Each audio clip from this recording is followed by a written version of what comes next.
Rise up!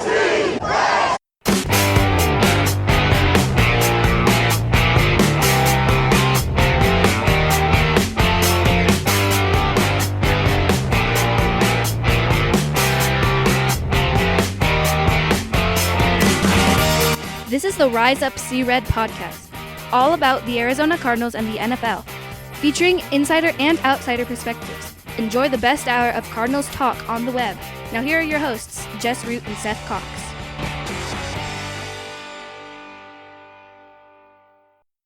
Hello, Arizona Cardinals fans, and welcome to the latest edition of the Rise Up See Red podcast. It is episode 224, and it is our second draft preview show. I'm your host, Jess Root from CardsWire.com, the USA Today NFL wire site covering, of course, the Arizona Cardinals. My co-host is Seth Cox from RevengeOfTheBirds.com, SB Nation's NFL site for the Arizona Cardinals. Both of us have been covering the Cardinals for some time. Both of us have grown up as Cardinals fans, so we continue to be fanalists, insiders, and outsiders all at the same time. Seth, we took care of the first round scenarios last week. We have a lot to talk about today in this show tonight on Tuesday night. We have a lot to talk about with the offense, and believe it or not, as much talk, because we just had a whole bunch of talk about Kyler Murray and everything. We're not even talk about Kyler Murray, are we? Unless a little bit maybe about scenarios and stuff like that. Yeah, and you look at what the Cardinals have done this offseason, and it's lent a lot of people, you and I included, to expect a heavy infusion of draft talent on the offensive side of the football. So that's where we're going to kind of focus on tonight. I think that the Cardinals picked a really good season draft-wise to have the needs that they have. I do think some of it is coincidence, and I do think some of it is planning. But when you look at where the draft is deepest, maybe the two worst position groups on the Cardinals, the wide receiver and the defensive line, are probably the two deepest in this draft. So it lines up pretty nicely. And so we're not going to spend really any time. If you want to hear about the first pick in particular, our last episode 223, we went over basically the different scenarios and made their case for their first pick. We made a case for Kyler Murray. We talked a lot about Kyler Murray in our last show, how it makes sense, why it would make sense. We made a case for Nick Bosa. We made a case for Quinnen Williams.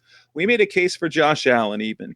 And then lastly, because there is also the possibility of trading out of that top pick, we looked at scenarios for trading out and players who they could end up getting in that 4, 7, 10 range as well.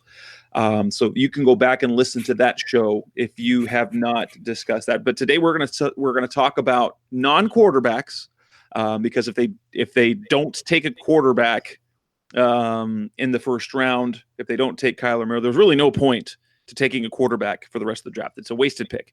So we're going to talk position on offense. We're going to talk about the wide receiver positions, the prospects. Are there any day one picks, or if in the case that the Cardinals end up with another first round pick or trade back in, prospects for day 2, prospects for day 3. Then we'll repeat the process, but for offensive line, who are the top prospects at tackle, interior, guys who could be had in the mid to late first round, day 2, day 3. We'll do the same thing with tight ends, and then end at least on the offensive preview with running backs. We're not going to worry about running backs in the first round. We'll look at running backs probably late day 2 and day 3. The Cardinals have been visiting, have met with a number of running backs.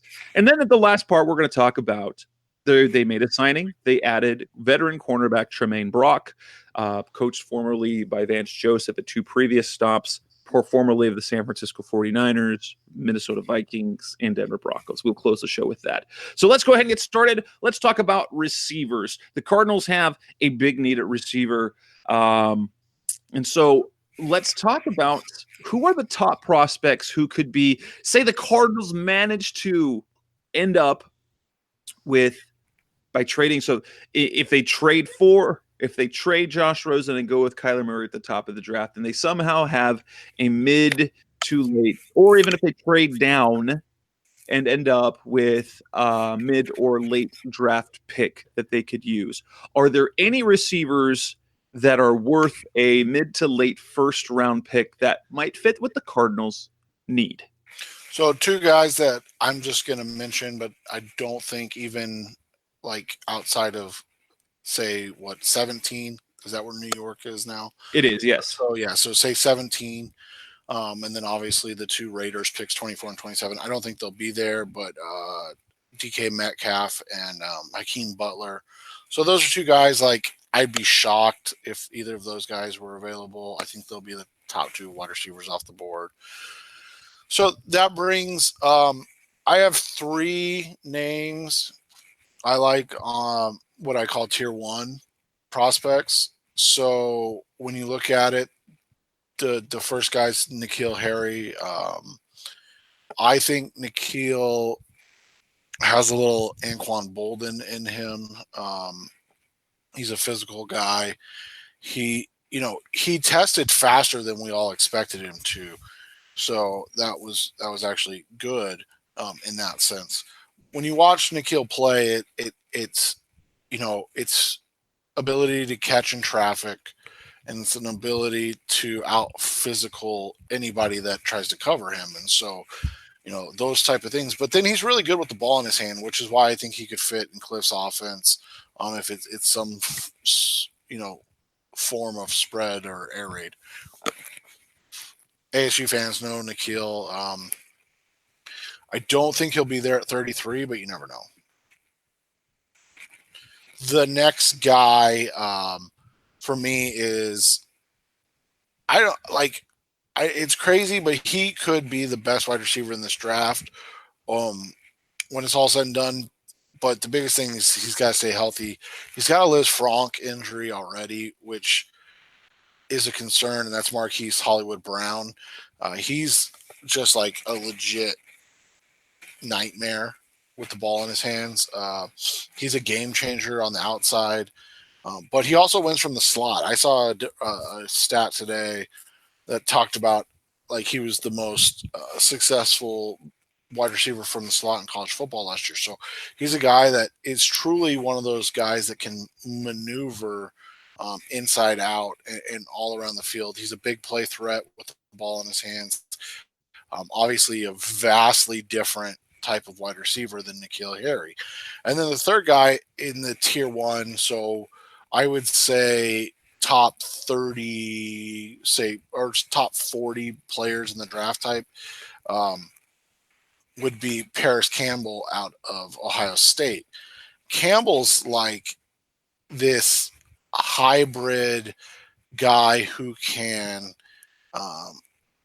who's able to do a lot of different things. He's a guy that is a good wide receiver, a scout, or a guy that works at Ohio State was talking to us about him, and this is what he texted us. Let me find it real quick, because we were asking, like, what's up with Campbell? Why are people so high on the McLaurin kid? And he said, Paris was the best route runner at the combine. And they feel like he's a guy who can win in different ways. He's a guy that can win as a weapon in the backfield. He's a guy that can win taking the ball short and making plays after the catch. He's a guy that can win deep with his speed. So when you look at Campbell, he's a guy that kind of is multifaceted and gives you a little bit of N'Keal, obviously not as big or physical, but a little bit of N'Keal and then a little bit of Marquise Brown. So those are the three guys I would look at as like if could be there at 33.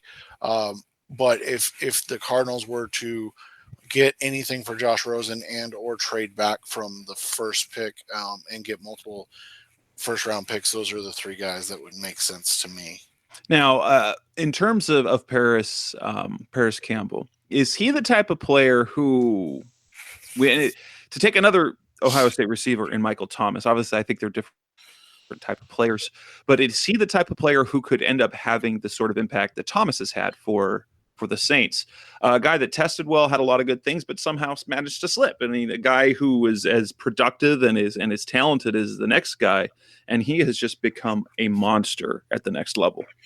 He's a guy, like you said, they're vastly different players, but like he is a guy that is successful. He's a guy that put up a lot of numbers while he was at Ohio State. So he's a guy that can be used in different ways. So Thomas is more of a pure kind of receiver, where Campbell has a little gadget to him as well. One of the guys that I talked to about it said he thinks this floor, so floor being, worst case scenario, for a guy like Campbell and why he would pick him in the first round, especially late in the first round, is because he sees him at worst having like a Chris Chambers type career. I don't know if you remember Chris Chambers of the Miami Dolphins. Played in the NFL for a long time. Had 1,000-yard season, had 2 seasons with 11 touchdowns, though. Had 2 additional seasons with 7 touchdowns. He had 5 seasons of 880 yards or more receiving. So, I mean, he was a guy that was kind of a big play guy, one season averaged 18 yards a catch. So, when you look at him from that perspective, like he's just he's a guy that you want the ball in his hands, 6 to 10 times a game, because he's a game breaker, and that's always needed. But when you're talking about Kingsbury's offense, where in the air raid, short passes are basically an extension of the run game. A guy like Paris Campbell, a guy like Marquise Brown, a guy like N'Keal Harry, they do it in different ways, but they're all guys that can get a lot of get a lot done after the catch, which is why I think they're important and can be fits in what Kingsbury's offense could look like.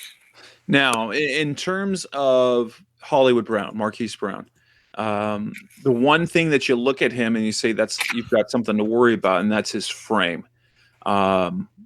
Cardinals have had another skinny type guy. Obviously, I'm not going to try and compare Marquise Brown and JJ Nelson in terms of talent, as obviously Brown was magnificent, amazing as a college player, and JJ Nelson was, he had 35 catches, his best season at UAB, but it was a fantastic returner.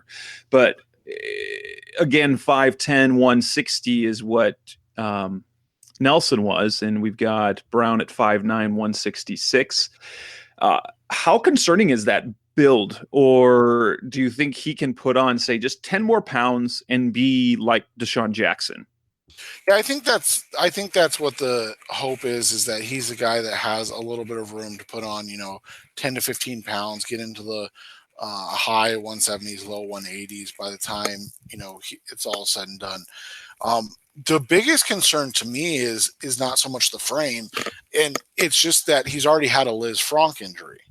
So when you're talking about a guy, and it's not as serious as John Ross was back when the Bengals drafted him, 9th or 10th overall, but it's the same type of thing. Like when you're talking about a guy whose entire game is predicated on the ability that he's going to run by you at any moment, so you have to give him 18 yards of cushion because he's going to eat that up in literally 1.5 seconds.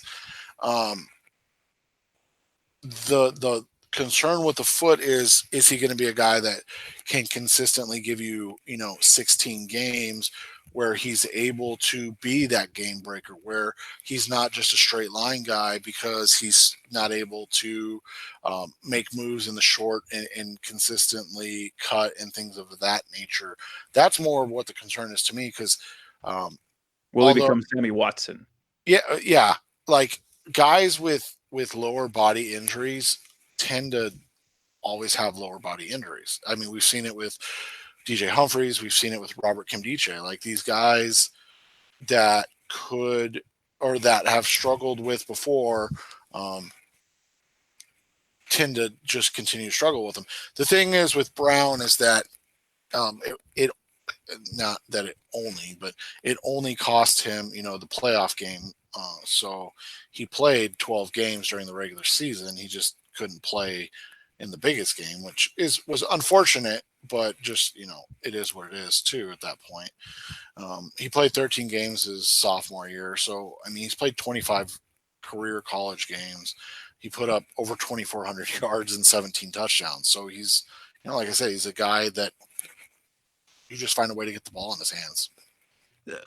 Moving past that first tier, who are some guys that the way things play out, the Cardinals might not be able to, if their board is set, if they don't take anyone until the top of the third round at receiver, or who are some, or if they get, or, if they end up with a less than desired return for a Josh Rosen and end up getting like a pick in the late 30s, early 40s, which I know wouldn't make fans happy, but just go with the thought process of where these picks are coming from. When you look at it, the first name that jumps off is Andy Isabella. He's been a guy that's been kind of like the darling of the draft season. The biggest thing with him is he's small. I mean, you want to talk about tiny. I joked the other day, could you imagine if the Cardinals drafted at 1 Kyler Murray and then came back at 33 and drafted Andy Isabella? Like one's 5'10" and a quarter and 205 pounds, and the other one's 5'9" and 188 pounds. Like that would be absolutely hilarious to just kind of see it. Isabella is one of those guys that, because of his stature, he's always been overlooked by everybody, but all he does is like, this dude just produces in the most insane way possible. And he got better every season, which I think is always one of the most important things when it comes to prospects is that are on, what's the word I'm looking for? Because UMass is a D1 program now, right? I don't it know. is. It's an independent, so it's not connected. It's like your Notre Dame and BYU in terms of. Okay, but then on as a terrible football school. Okay. Yes, it's like I thought. When I was looking at small school guys, I like me ask them, "Oh, it's an FBS school. What?" Yeah. So I mean, when you look at it, freshman year he was a running back, so he's recruited to UMass as a running back, which explains his run after the catch style and ability. But two receptions, for 7 yards, nothing really. Transition to wide receiver as a sophomore, and just kind of it just kind of blossomed from there. He had 62 catches as a sophomore, 801 yards and 7 touchdowns. His junior year, he had 65 catches for over 1,000 yards and 10 touchdowns. And by the way, each of those years he had over 100 yards rushing, which is crazy, right? Like you got a guy that's an 800-yard receiver and 100 yards rushing, and then a 1,000-yard receiver and 100 yards rushing. So, yeah, his production in terms of numbers kind of matches up with what Chase Edmonds did at Fordham. Right. And so then his last year, you look at it, 102 receptions, just call it 1,700 yards for easy math, and then 13 touchdowns. Dude's just a baller. I mean, there's no other way to put it. Like, there's no hyperbole. You're not going to draft Andy Isabella because he's a prototype. You're not going to draft Andy Isabella because he does things the way that you've seen it always done in the NFL. You're drafting Andy Isabella because you look at him and you go, holy cow, this guy is a guy that is going to be a, 16 game security blanket for Josh Rosen or Kyler Murray or, Brett Hundley or whoever your quarterback is. Like, this is a guy that's just going to eat up underneath routes that's going to just be open all the time. He's going to be a guy like Julian Edelman. And so when you look at that, there's nothing wrong with that. And so if you end up with a mid-second round pick for Josh Rosen, and with your first pick, you obviously take Kyler Murray, and then with your 33rd pick, you're like, all right, we have, and we'll talk about this, but we have to fix this offensive line. Andy Isabella is the type of guy that makes a lot of sense in that middle of the second round. Another guy that makes a lot of sense, kind of the same type of guy, never jumped off the radar, never really became a game breaker, but is just a guy that put up steadily better numbers every season, and that was Emmanuel Hall out of Missouri. He's a guy that I think could be there at 65 at the top of the third round. So these tier 2 guys are really like what I would say are day 2 guys. So yeah, day 2 being both the second and third round.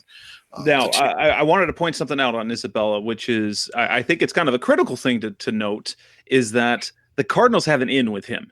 Yeah. They have Spencer, I think their offensive quality control guy, Spencer Whipple, was his position coach and passing game coordinator for the last 3 seasons at UMass. So if there's going to be kind of like you can see some of these picks kind of lining up.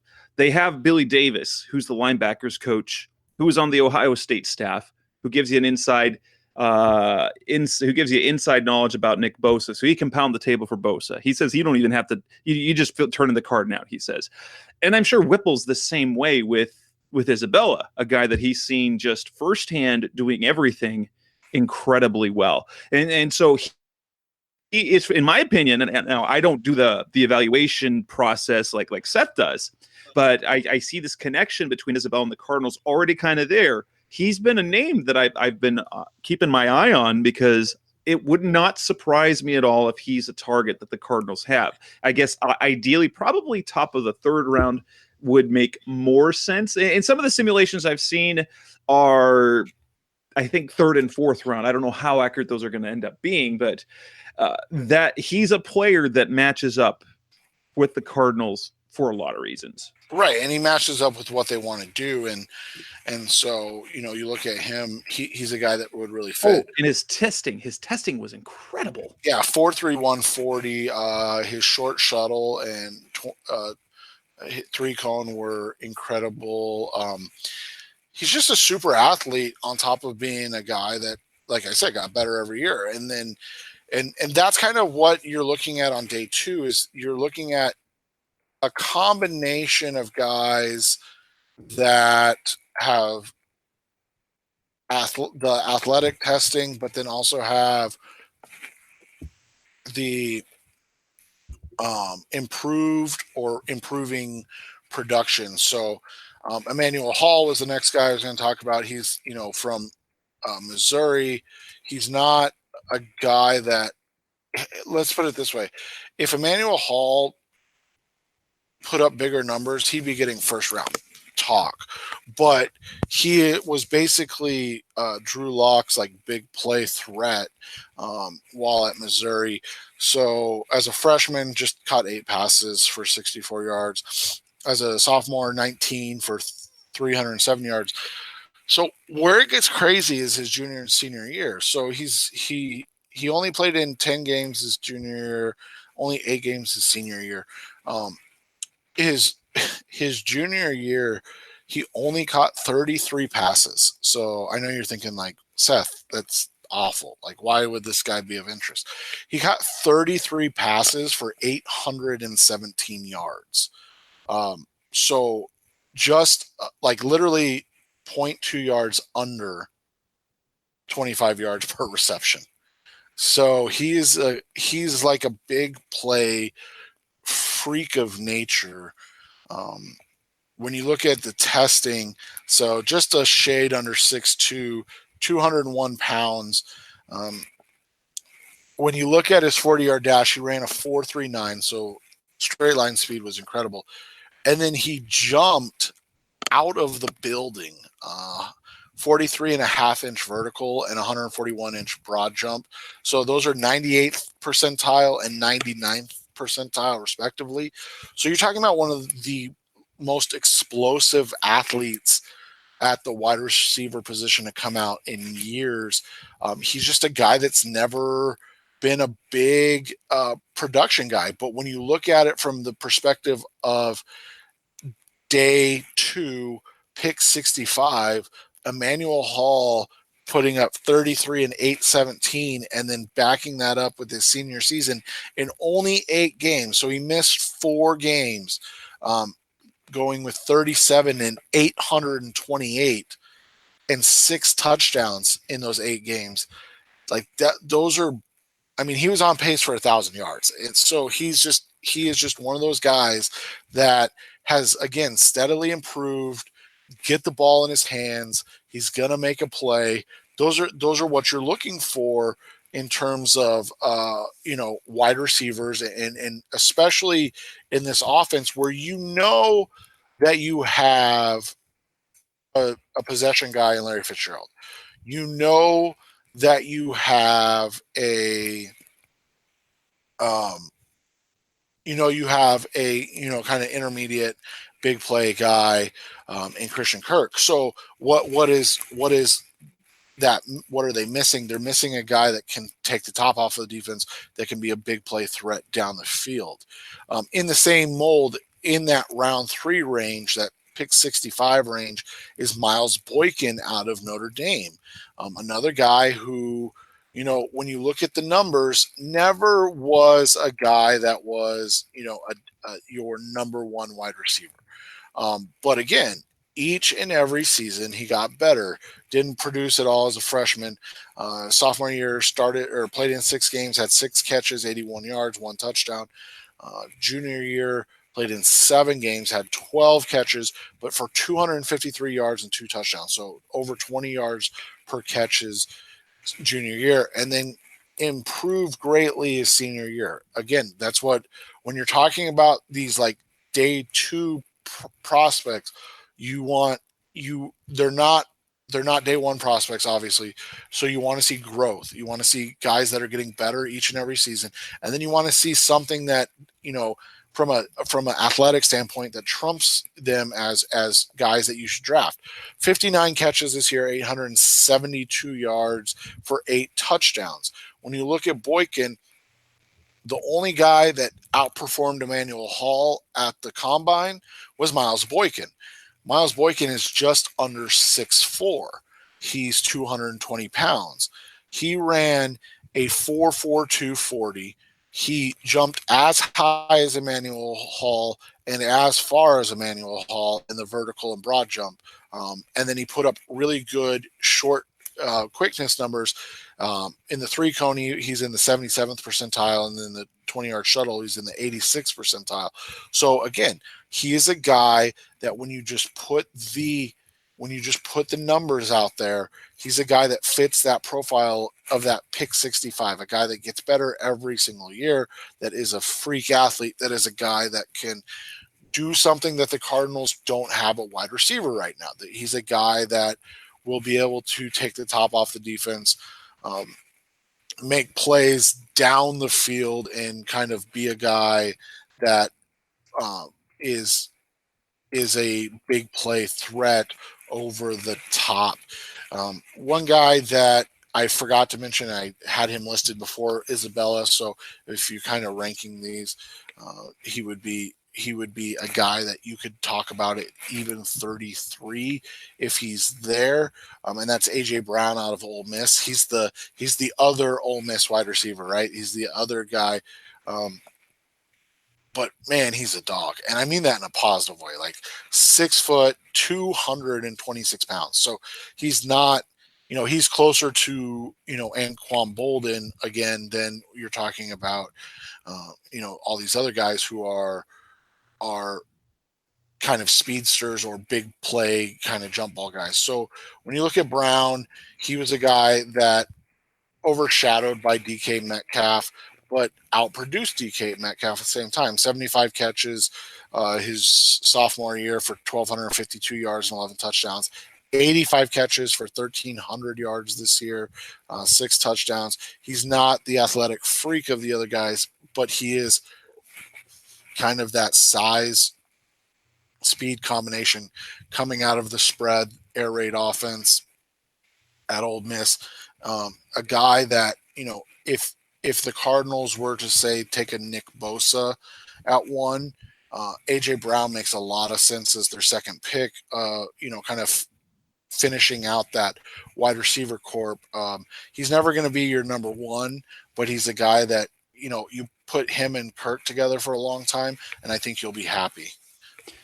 As we look at sort of a few day 3 type names, the guys that day 3 receivers, people hit on them all the time. They're not going to be consistent, great players most of the time, but you can get production. A name for me, and it's that stands out to me, is a guy that Cliff Kingsbury's very familiar with, and that would be Antoine Wesley. He's big. He's a little bit spindly, but he comes in at 6'4". He's about 205. He does not have what anything I've read is kind of average to a little bit below average in terms of straight line speed, but he's got good vertical, good quickness. He was a high jumper in high school, or was a long jumper. He was a track guy in high school. And when it comes to his hands, is excellent. He's basically automatic. Now, guys at his size and frame don't always succeed in the league because you have to get separation, and they can get a little bullied at times. But if there's anything else we know, he comes from the Texas Tech system. He knows Cliff Kingsbury. He knows the offense, and he was incredibly productive. He had 88 catches for over 1,400 yards last year. I've seen projections. He's kind of there in the day 3 range. And I would expect him to be on their radar, if for anything else, because it's familiar. Kind of like how Chip Kelly brought in all those Oregon guys. I wouldn't be surprised if he's a guy that Cliff Kingsbury kind of pounds the table for, at least in the day 3 range. Yeah, I think that's a good one. He's a guy I had on my list in the day 3 range. Another guy that I've seen get talk in day 2. Again, this is how I would rank them. So just keep that in mind when you yell at Jess later on Twitter. These are my rankings, but Deebo Samuel out of South Carolina. He's not a guy. He's a guy that improved every year while he was at South Carolina, but he's not like a phenomenal athlete. He doesn't really have any traits that make you go, oh, okay, this guy is, but he is he's a guy that kind of wins in a number of ways, can be a possession guy, can kind of be that guy that learns under Larry Fitzgerald a little bit and then maybe takes over for him. I think he would be, if he's there in the 4th round and they haven't addressed the wide receiver position, he'd be a guy that would make sense to me in that spot, along, like Jess said, with Wesley. Another guy that makes sense for me, and this is late, one of these 19 6th or 7th round picks that the Cardinals have, would be a guy like Penny Hart out of I believe it's Georgia State, that had a really nice Senior Bowl. He's kind of a scat back, small guy. I think he's going to be a guy that can come in and contribute on specials, and then maybe get a chance to be an effective wide receiver, kind of gadget guy. Again, we're talking day 3. We're not talking about guys that we're expecting to come in and be 800-yard receivers in year 1 type guys. And I'll go through the rest just quickly. I don't want to take all the time, but wide receiver is the deepest position in the draft this year, outside of, like I said, outside of the defensive line that we'll talk about next week. But Anthony Johnson out of Buffalo is another guy. He was getting some day 1 talk before the season started because he has ungodly numbers while he was at Buffalo. Kind of dropped off a little bit this year, and I think kind of cemented himself as as a late day 2, early day 3 type of player. 6'2", 207. Another guy that has good hands, is able to do some different things, as a guy that can be used in different ways. I think he'd be a nice fit. Again, we're talking day 3. We're not talking early here. The reason you're going to see him on day 3 is he really didn't test well. He didn't run 40. His vertical and his broad jump and his 3-cone were just really, really bad. So you're going off the idea that this is just a guy that can that can maybe be a possession type guy as things move along. Jalen Hurd used to be a running back, converted to wide receiver. Again, day 3 type of guy. And then Hunter Renfrow, 7th round type of guy. Another one of those kind of try hard slot guys that could fit for the Arizona Cardinals. In terms of small school players, the Cardinals have drafted 10 small school players since Steve Keim took over. They've taken at least one every single year. There are a few names out there. I don't know if they've had any contact with any of them, but in terms of small, so Jazz Ferguson is a guy who you know what? I completely forgot about him. Keelan Goss, and then I don't know if they have any connection, but he was mentioned on Luke Easterling's post about the small schools, and that's Ashton Doolin out of Malone. I don't know what kind of school Malone is, but you mentioned Jazz Ferguson. The Cardinals have already worked him out, so they like him, or they've already looked into him, type of thing. He's a big dude, and he tested pretty well. I think Doolin, I have some information on him from somebody. I got a tip on a young guy. Who was it? When you look at it, that's who it is. This kid from Campbell. Anthony Robbins, I think his name is, or is it Aaron Blockman? Yeah, Aaron Blockman. Was a small school guy from Campbell. I didn't even know Campbell was a real school. I thought it was a joke. So you guys in your deep scouting, you guys are crazy.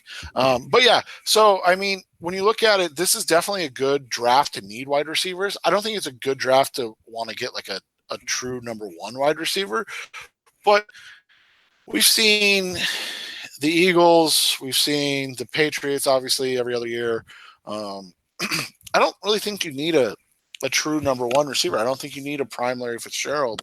I think if you have, 3 Christian Kirk type guys who are potential high-end 2 receivers, that's just as good as having a true 1 and then a number 2 and a number 3. So when you look at it from that perspective, I think it's okay to go in and find another type of guy, like I said, like a N'Keal Harry or an Andy Isabella, or guys like that. All right, we'll wrap up. So we've been talking a lot about receivers. That probably went on longer than we anticipated. So coming up next on the Rise Up C-Red podcast, we're going to hit the other big need to have on offense, and that's the offensive line. That's coming up next on Rise Up C-Red. We're back on the Rise Up C-Red podcast, the best hour of Cardinals talk on the web. Offensive line, huge need. The Cardinals have guys. They do. They have guys at position, but they've got their tackles have 1 year left. They have Justin Pugh and J.R. Sweezy. Hopefully J.R. Sweezy does not turn into the next Andre Smith in terms of his impact. A.Q. Shipley is got 1 year left on his deal and probably doesn't have a whole lot of time left in the league. Mason Cole, we don't know what the deal was with him. They talk about him as it's starting to sound like what happened a year ago with Evan Boehm. What do they seem to like the most about Evan Boehm? His versatility, which means they don't really have a place for him. Like Earl Watford, he was able to play everywhere. They didn't really have a place for him. So we'll have to see what happens with Mason Cole moving forward. But the Cardinals do have needs on the offensive line, and there are guys that can fill those needs. Obviously, it's not going to happen at the top of the draft unless they trade far enough back where, say, a Jonah Williams is kind of the target. But if they're in the middle of the middle to late of the first round, who could be a guy or two who could fit the bill for them? So I've got three guys, not including Jonah Williams and four guys, not including Jonah Williams and Jawan Taylor, who I think will be top 15 picks, like Metcalf and Butler. I try to steer away from those guys because I don't want to like confuse myself. When you look at this draft class, I think there's three interior linemen that are what I would call day one starter type guys. Eric McCoy, I think, is the best interior lineman in this draft class. When you look at McCoy out of Texas A&M, if you want, and this is super boring, so I don't recommend it to anybody, but if you want to see the most dominant single game by an individual player, watch Eric McCoy versus Clemson. McCoy at center taking on Dexter Lawrence and Christian Wilkins, two guys projected to go in the first round, completely shut down two guys that are, going to be NFL day one picks. Great college players, and he completely kind of just owned them the whole game. I know people are going to say, well, they just drafted Mason Cole. Well, so the reality is with McCoy, he's a true center. He's a guy that has snapped in the shotgun for the majority of his career. And when you look back at Cole, a lot of the good traits about him come from when you're playing in a power offense under center. When you look at him in the shotgun, he had several bad snaps last year. It was a problem at the Senior Bowl. They had him at left tackle at Michigan, not his fault. So it could be that Cole is more suited for, like a guard or tackle type position. I think McCoy is going to be a day one starter. I think he's going to be a huge asset to whoever drafts him. I would take him at 33, and not even think about it. If he's on the board, I would take him over pretty much anybody at this point. The next guy is Garrett Bradbury out of North Carolina State. Outside of his T-Rex arms, there's a lot to like about Bradbury. 6'3", 306, another center guard type guy. So he's played both guard positions and then won the Remington Trophy as the best center in college football last year. I think he's a guy, again, I think he could supplant Mason Cole as the starter without a problem. But I think he's a guy you can draft, and he can fill in for whoever is the weakest link out of your interior. So if you're asking me who's better between McCoy and Bradbury, I'd say McCoy. If you're asking me who's more valuable to the Cardinals, it's probably Bradbury, because he's a guy that, like I said, he can literally play left guard, center, or right guard. And so that makes him more valuable when you remember the fact that the Cardinals may need a left guard or a right guard or a center. And whereas McCoy, he could probably do it. I just don't know if it'd be the position for him. Cody Ford's another guy I forgot to mention that I don't think will be available for the Cardinals. So don't think I was ignoring him. I think Cody Ford's fantastic. I just don't think he's going to be an option. And then my personal favorite kind of reminds me of a guy I loved coming out a couple years ago that the Cleveland Browns drafted, in Joel Bitonio. And that's Chris Lindstrom out of Boston College. Lindstrom's a guy that has played at right guard, and then he started at right tackle. Again, just brought it up, drafting 33, and you take Chris Lindstrom. You got a guy that can replace J.R. Sweezy. You got a guy that if Sweezy moves over to left guard to replace Pugh, can replace Justin Pugh, and then heaven forbid that the offensive line stays healthy and together and produces pretty well. He's a guy that can come in and potentially replace Marcus Gilbert in next season. So Lindstrom again is kind of a guy that is just a fit for them in terms of he's a great offensive lineman. He's a nasty mauler, kind of a wrestler type guy in terms of style, but he's also a guy that fits a lot of what they need and what they need to do. So when you look at it from that perspective, I think he makes sense for them in that way. And then the only pure tackle I'm listing is Andre Dillard out of Washington State. He's again kind of the guy, if they were to trade back or potentially like get a mid-round pick for Josh Rosen type thing, I think Dillard is ready-made to start at left tackle for the air raid offense. He's the best pass protector in the class. And so if you ask any Cardinals fan what the biggest need is, it's to protect Josh Rosen. So, do it, right? go get the best pass protector in class. I think Dillard's going to be fantastic. I think it's going to be a really nice player in the league. And if we look further down the draft, that this is where it's harder to peg guys, because once you get past second, maybe even top of the third round, then you've got guys that are typically, there's holes in their games. Let's be honest. They either have durability concerns, but here are some of the names of players that the Cardinals have met with. One is Zach Bailey, versatile across the offensive line. I think he started at three different positions at South Carolina. Broke his fibula at the end of last season. They've met with as well Dennis Daly out of South Carolina. So obviously they kind of looked at some South Carolina players. Lamont Gaillard out of Georgia. They've looked at who's another guy? Tyree St. Louis out of Miami. Eric McCoy's already brought up. And then Caleb McGarry they just met with, right? Yeah. And then I'm pretty sure he will be an undrafted guy, because for Cardinals fans, if you pay attention to the visits and the people that the Cardinals end up bringing in for their official visits, a good chunk of them are priority free agents, because that's how they're going to win them over.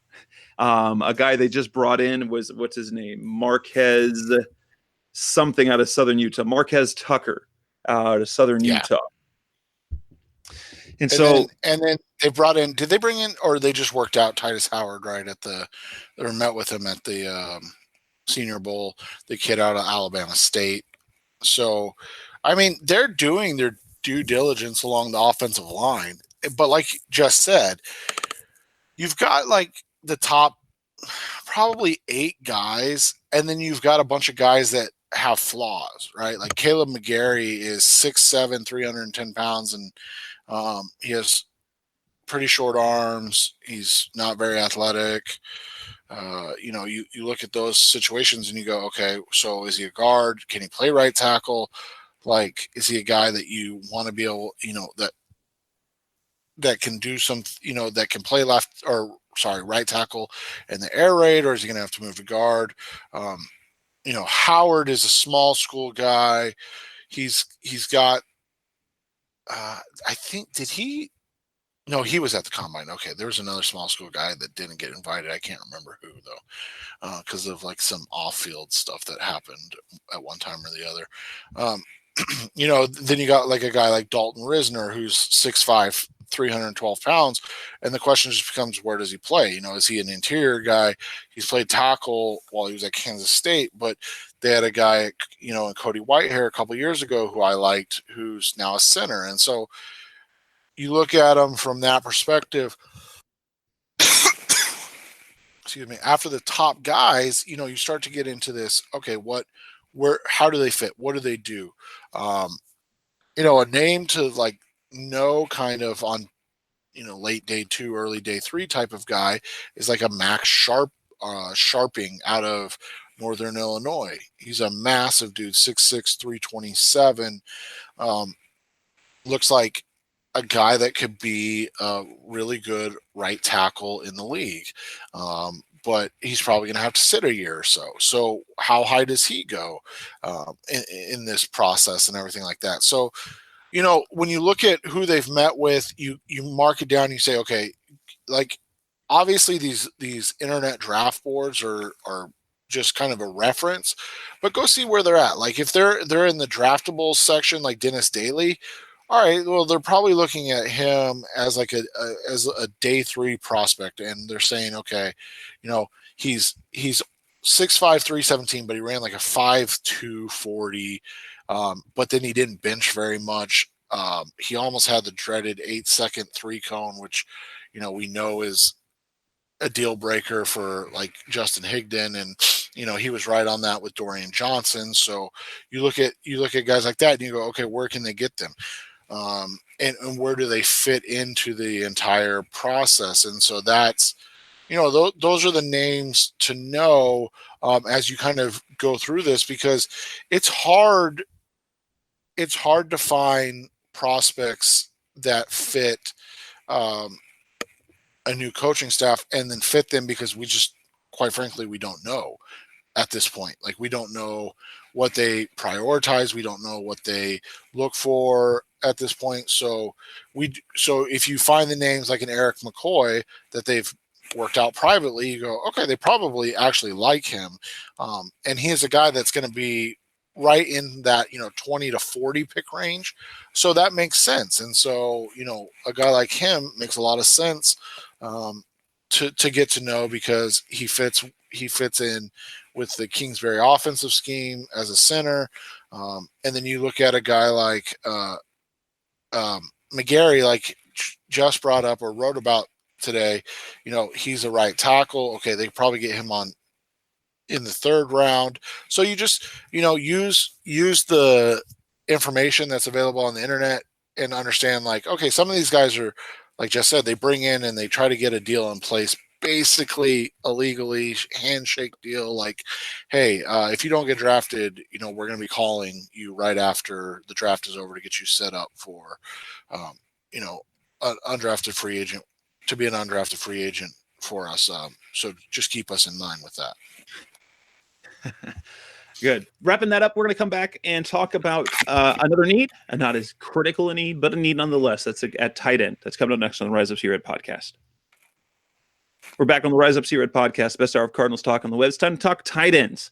Obviously, we're not going to take a tight end at the top of the draft. That would be foolish. However, I know that Seth really, really covets one particular player, and he doesn't really think he will be at 33. But don't you just wish that Noah Fant could fall all the way down to 33? And while he's not a receiver, wouldn't he fit really nicely in that offense? He would, and he'd be a guy that, he is just a freak athlete. I mean freak for his size. I mean, he's 6'4", 250, ran a 4.5 40, had a 40-inch vertical, 6.813 cone, and a 4.22 shuttle. Like those are insane numbers when you look at them in comparison to even like wide receivers. Like you can go to the mock draftable website and put Fant down, and you put him down as an athlete, and then move it to wide receiver, and you're like, holy crap, this is a guy that tested like Vincent Jackson, right? Like Vincent Jackson's a really good wide receiver.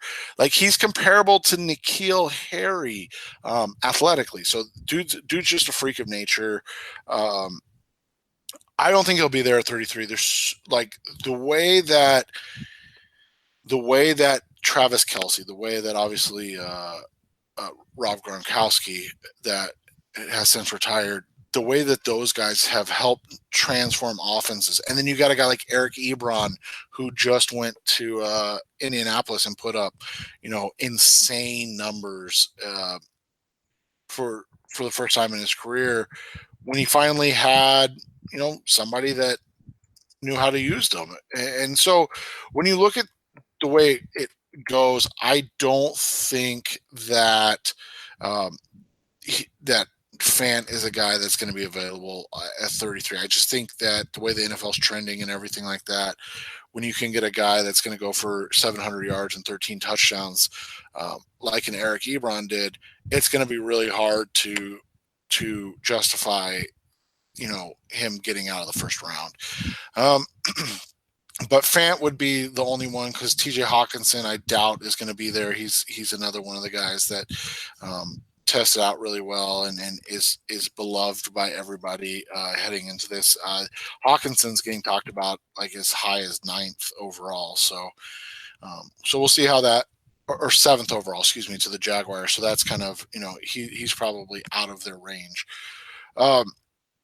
From there, so Fant at 33, 2 guys at 65 that could, or 3 guys, excuse me, that could interest me at 65: Irv Smith out of Alabama, Dawson Knox out of Mississippi, and then Jay Sternberger, out of Texas A&M. So obviously Smith is he's a little smaller. He kind of fits in the Charles Clay mold, though, like 6'2", 240, kind of more H-back-ish than tight end. When you look at him, he's a guy that's going to be a pretty good blocker, but he's, again, more of a wide receiver type, kind of a move tight end, H-back type of guy than those. Knox is a really interesting one. It's a name to know. Dawson Knox out of Mississippi. All right. So he's 6'4", 255. He's a guy that didn't get a ton of work in college. But when you're talking about being on a team with DK Metcalf and AJ Brown, I mean, it's going to be hard to get work, in that offense. And so Knox had 39 receptions for 605 yards in his career. So no touchdowns in his career. Really, really capable blocker. And that's why I think he's an interesting one, because he's a decent size, speed guy, and he could be a guy that really kind of works his way into the offense over the next couple of seasons.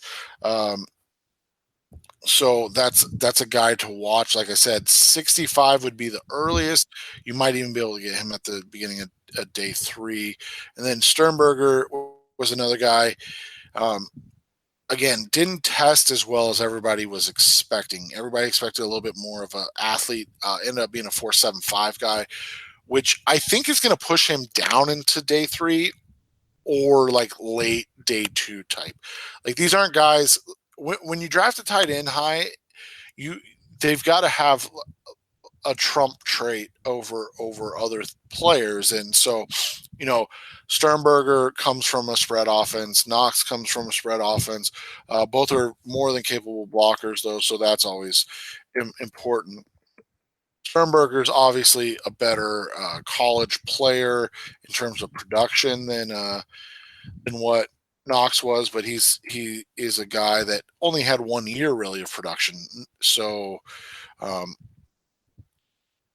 you kind of watch and see, how that falls overall with him. Day 3, I mean, I don't hate the kid out of Notre Dame, Elise Mack. He's not bad. But Foster is he better than Troy Nicholas? Well, he's going to be healthy. So, 6'4", 250. Again, another guy that can probably, be had on day 3 somewhere. Foster Moreau out of LSU. They like to run the football quite a bit at LSU. So, it's not, the worst thing at all. But is he a guy that can fit into Cliff Kingsbury's offense? That's the hardest thing when you kind of are starting to sample out tight ends now.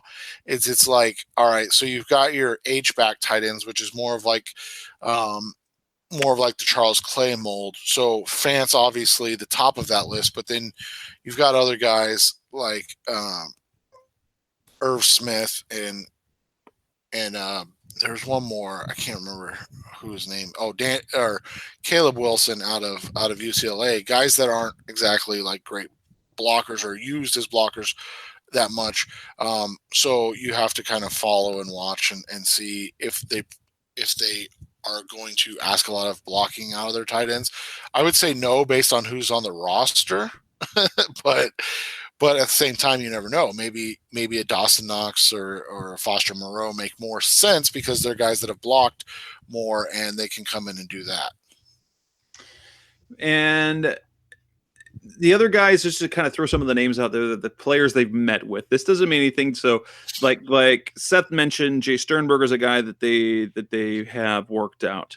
They've looked at Dax Raymond out of Utah State. He may be a 7th rounder, maybe priority free agent type guy, isn't he?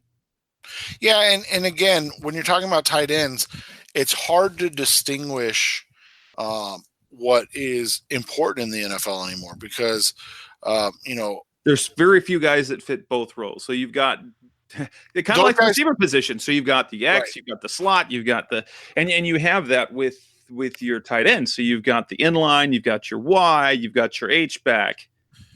So yeah, and so that's what you're looking at now is like, okay, they bring in Dax Raymond out of Utah State. He's 6'5", 255. But when you look at his numbers, they don't, and I don't know a ton about Utah State's offense, if I'm being completely honest, but they don't show a guy that's going to be more than kind of a specialized matchup, right? Like he's a guy that you'll bring in as a guy that can block and then hope that he turns into a guy that can catch a little bit afterwards. So, and he's probably a priority free agent late. I mean, they've got those 5 stupid picks around 6 and 7. So it's only 4 now. Sorry. No, never mind. No, it's still 5. Yeah. So that's the thing is like Dax Raymond makes sense there, right? Because okay, well, we're just looking for a blocking tight end. All right, well, let's ensure we get this guy who is likely an undrafted free agent. Let's just make sure we get him. We don't have to worry about it. Right. So those type of guys all kind of make sense. And wrapping up that, we're going to come back and talk about a position you probably don't think the Cardinals really need to focus on, but that's coming up next on Rise Up C-Red, talking about running backs. We're back on the Rise Up C-Red podcast, the best hour of Cardinals talk on the web. We're going to talk briefly about running backs. They have looked at a few running backs, but we can probably take off definitely day 1, probably day 2. So, but if we're looking rounds 3 on, are there any running backs worth looking at? So, I mean, I think he's going to go day 2, but we'll see. An interesting guy is Miles Sanders, the guy that had to follow poor Saquon Barkley at Penn State. It's never easy to replace a legend, right? And so Sanders had the unenviable task of stepping in. He was the backup at Penn State as a freshman and sophomore. So very lightly used, obviously, his first 2 seasons, a combined 56 carries his first 2 years, had 220 carries this year, went for 1,274 yards and 9 touchdowns. He's a guy that consistently put up 6 yards a carry. And so even in less than optimal situations or, limited chances, he put up big numbers. So another guy to watch, and he tested awful. And I think the Cardinals have met with him too was Devin Singletary, right? Out of yes, private's they used one of their official 30 on him.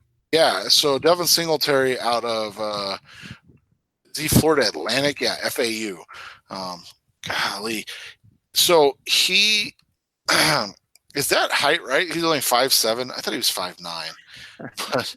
But so he tested terribly for his size. He was a 4.66 40, a 7.32 3-cone, which doesn't mean a whole lot to you guys, but that's not good when you're talking about running backs. And so when you look at it from that perspective, you're looking at it from, okay, he's a guy that just puts up massive amounts of numbers. He's a pure runner. He's a guy that the question I have with Singletary is honestly, like, he's not a receiving back. He's not a guy that looks like a third down back. So he looks like he's a guy that was a bulk carry guy. I mean, he got 300 carries as a sophomore and then 260 as a junior to put up the numbers he did. And he only had 25 catches in those 2 seasons. So I'm interested to see, what their thought process is with Singletary. I mean, I don't think he's going to get drafted here. I'd be shocked. But well, maybe they see him as now Stephon Taylor ended up being an okay receiver. I don't remember what he's like in college, but he was a bulk runner at Stanford. And he developed into, for the 4 years he was here, very solid special teams player, good depth guy, come in and play on third down. So maybe they see him filling a role in that sort of way, since he has he is that actually he's built a lot like Stephon Taylor was. He is, and that's why. So it'll be interesting to see what they think of him. Another guy, I don't know where he's going to go, but this dude is a straight up like big play threat when he gets the ball in his hand. And so when you talk about kind of change of pace or guys that can spell David Johnson for X amount of plays, you want a guy that can be the same type of threat running the football as he is, or catching the football as he is running the football. And so Darrell Henderson out of Memphis is that kind of guy. He had 1,900 yards rushing this year. So one of the big things that Justin and I looked at when we were doing the draft breakdown podcast was we looked at average yards per carry. And you might think, well, that's not a big deal. But here's the thing is, like, when you're talking about, especially like a guy from Memphis, you want to see big numbers there. Like anything below 5.5 is a red flag, because you're talking about a guy that should be a superior athlete to everybody he plays against. So with that in mind, Darrell Henderson the last 2 years averaged 8.9 yards per carry. So he's a guy that got the ball in his hands and did a lot with it. 24 receptions as a sophomore and 19 as a junior, but he improved in his yards per reception. He went up from 9.4 to 15.5 yards per reception as a junior in his last year. So guy had over 2,300 yards of offense. He's a guy that if they drafted him at 65, I wouldn't understand it.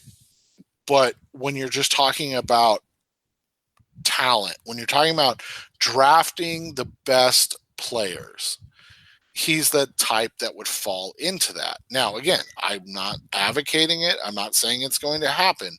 I'm just saying what he is as a player. And then you got some other guys on day 3 that I think could make sense. Jonathan Love coming back from a knee injury is going to be interesting. Justice Hill out of Oklahoma State is a guy that can, that is interesting to watch. Myles Gaskin out of Florida has just so much wear on him already. Like, that's what always concerns you. A guy to watch, and somebody that I always thought was going to kind of break out and never did, and he's been behind a bunch of studs, and so it would make sense to come to Arizona where he'd be behind another stud would be Mike Weber out of Ohio State. Weber is a guy that had over 1,000 yards as a freshman and then like never really got the ball again, but he was over 6 yards a carry as a freshman, 6.2 as a junior, 5.5 last year, almost had 1,000 yards rushing on only 170 carries. Put up over 20 receptions in 2 seasons. So he's a guy that's kind of a big play guy from scrimmage with the ball in his hands. And I think he's going to be a guy you can get like late in the draft, like round 5, round 6, if for whatever reason they decided they needed a running back, which they don't. I mean, they got Chase Edmonds, they got DJ Foster, Logan, they got TJ Logan. They definitely have talent there, and even then it was underutilized. Right, to be honest. And so, but that's again that goes back to what we talked about last week, and this is to kind of wrap it up. But if you are creating a team, obviously you're going to want to create the team that your head coach wants, and so maybe that's what Cliff Kingsbury wants. Maybe that's why they're bringing in Devin Singletary and these type of guys to figure out who they want to be their number 2 running back. And we will wrap up that edition of the Rise Up C-Red podcast. We'll come back for one short bit, and we'll talk about one addition the Cardinals have made. Since we probably won't get a chance to really talk about it other time, they have added a cornerback, Tramaine Brock. We'll talk about that on our Rise Up C-Red podcast when we come back. We're back on the final segment of the Rise Up C-Red podcast, the best hour of Cardinals talk on the web. The Cardinals had Tramaine Brock. It was kind of out of the blue. They hosted 2 veteran cornerbacks in Tramaine Brock and Morris Claiborne. The report came out that they were to sign Brock. That was announced on Tuesday. And they add a player who has not been that great a player over the years, had a particularly productive 2013. However, he's a guy that Vance Joseph knows quite well. He was the defensive backs coach when Brock signed on with the 49ers as an undrafted rookie. Vance Joseph brought him over a year ago to the Broncos, and now he joins the Cardinals, making it now the 3rd stint he matches up with Joseph. What can we expect from Brock? And I asked John Heath who runs the Broncos Wire site for my network, and he played mostly outside, wasn't particularly good, but it appears that he is fairly versatile. Mike Jurecki saying that he's the favorite right now to play in the slot. But like you said, Alford can move inside. So maybe if he's going to be cornerback 3, he pushes Alford inside and Brock mans the outside of nickel. But I like the addition. If anything else, he's a solid vet. He's played in the defense that Vance Joseph has run. And he's been relatively healthy too. Right. And he's played cornerback in the league. So now you have more than just David Amerson, an experienced cornerback going against Brandon Williams, and Dietrich Nichols, who was an undrafted rookie a year ago. So it's just adding depth talent. Whether or not he comes out to anything, we'll have to wait and see. Right, and it's one of those signings that just makes sense when you look at it from a number of perspectives. The first being that they don't have a slot cornerback, right? So they needed something, whether it's to play slot, whether it's to come in and play boundary and slide Robert Alford into the slot, whatever it is, it made sense. And it makes more sense when you look at it that they were looking at Morris Claiborne. Claiborne is probably going to sign for more money. So they were able to get maybe a lesser talent at a significantly cheaper price. But also has value and familiarity with the defense. Right, and that there won't be a learning curve on as well. So it's not going to be a signing that anybody writes home about, but it's not going to be a signing that you're going to go, what the heck is this team doing? Like, this doesn't make sense. No, it makes perfect sense. We'll see if it works. If it doesn't, it doesn't. But it's a low risk, high reward type signing. And as we saw with a year ago when the Cardinals side Ben Wickery, Brock in this sense, he's much older, but with him and the kid Shaw that they brought up, that they signed as well, they remind me in terms of familiarity. They kind of can be that Ben Wickery type player who knows the defense, who can be a little bit versatile, and probably will flash in the offseason and preseason because of the lack of that learning curve. Right. They'll be the ones that look good in the defense because they know what they're doing. Yes. And with that, that's probably about all we need. We don't need to talk about Brock more than that, because if he's getting that much playing time, we're probably, especially if they add a cornerback in the draft, we'll talk about the defensive players in a week. So if you want to type, this wraps up this edition of the Rise Up Sierra podcast. We're done with the offense in terms of previewing the draft. So if you want to hear our topics and our takes on the first round, the top pick, scenarios for that top pick, go back to episode 223. This one, 224, is all about the offensive side of the ball. We're going to come back next week, talk about defense. And after that, we will have our mock draft to wrap up our draft coverage until after the actual draft happens and we can react to the guys the Cardinals actually add. And with that, thanks for listening. As always, that's Seth Cox from RevengeOfTheBirds.com, and I'm Jess Root from CardsWire.com. Thanks for listening. We'll be back in again a week from now. Thanks for listening to the latest edition of the Rise Up See Red podcast. Listen to previous episodes and subscribe to the show on Apple Podcasts, Stitcher Radio, Audioboom, or many other podcast platforms so shows are delivered directly to your mobile device.